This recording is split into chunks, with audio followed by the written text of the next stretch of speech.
Hi guys, my name is Mazi and I'm a career coach at the Career Studio. And I'm going to give you a few short tips on how to make your CV better or start a new one from scratch if you don't have one already.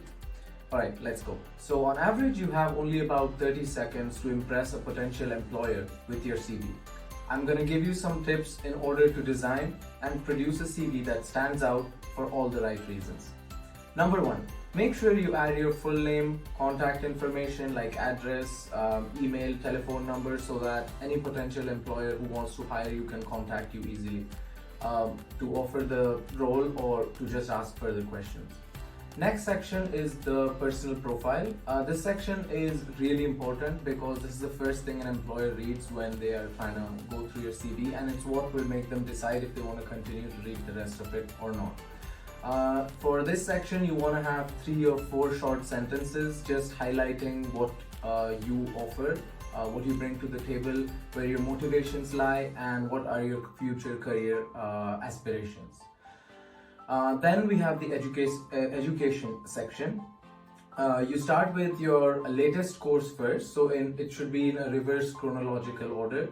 And you want to highlight any scores that you have and put down any relevant modules that you have to that specific role.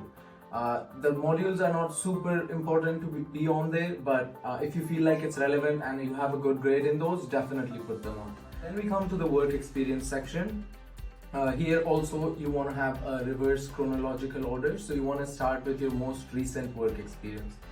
You would be better off putting the more relevant stuff first, or highlighting more and giving it more words to describe in detail what you did in those relevant work experiences.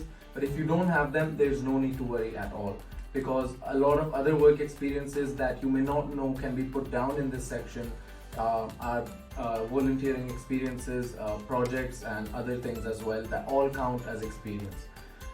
All you have to do is make sure you very clearly explain what was your role in that position that you did. So what exactly were the action points that you did, because that is what an employer would like to know. Then for the experience, you want to add some positions of responsibility that you held. So these can be anything from student government in high school or executive committee member of a club, anything like that, because all of these are definitely things that gain you transferable skills that make your CV stand out for the right reasons. Lastly, we have the references. So generally, if you do have a concrete reference from a previous job or your professor from a class that you did well in, do include their name, email address and phone number.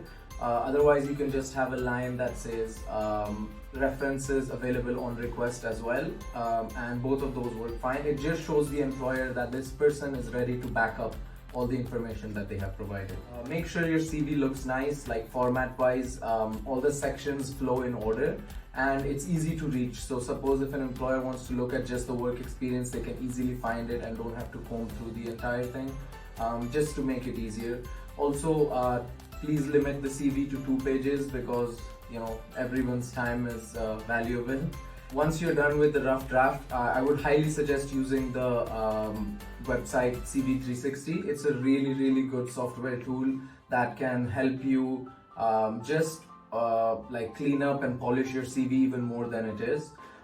It's really easy to access through Handshake, and it basically shows you a few things. So number one is all the keywords that your CV contains. This can help you compare it to the job description and see how well you have tailored your CV.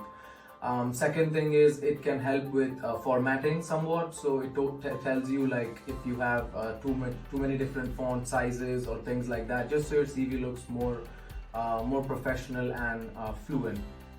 And lastly, it gives you scores based on different sections of the CV.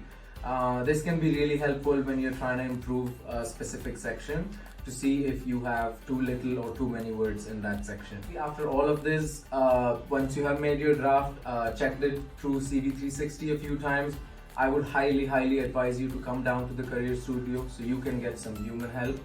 We are really happy to help you and look at your CV for you to make it the best that it can be. That's all for today. Good luck with your CV and see you down here soon.